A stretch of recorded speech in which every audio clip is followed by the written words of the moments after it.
Un bel ricordo di Giovanni Tumbiolo, credo che era il modo migliore per ricordarlo. Tutto l'affetto di Mazzara per Giovanni, che ci ha lasciato questa idea dei crocevie dei popoli, civiltà e cultura al Mediterraneo per costruire un'identità mediterranea. Lei l'ha definito il ministro del Mediterraneo. Sì, non è un'entità giuridica che esiste, ma Giovanni lo meritava veramente questo appellativo di ministro del Mediterraneo. Solo lui poteva pensare che il Mediterraneo fosse un'entità dove 27 nazioni e 46.000 km di costa possono condividere politica, agricoltura e pesca.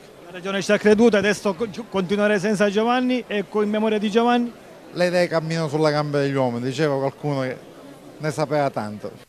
La scuola partecipa al Blue Sea Land, un progetto con gli istituti alberghieri siciliani per coinvolgere da vicino i ragazzi, partecipare a dibattiti, show cooking e degustazioni, conoscere meglio il pesce dei nostri mari con un occhio particolare al cosiddetto pesce povero. Noi faremo un progetto proprio sul pesce povero che ha tantissime qualità e qua purtroppo spesso e volentieri viene abbandonato a favore del pesce spada eccetera, mentre in realtà credo che nutrizionalmente è sicuramente migliore.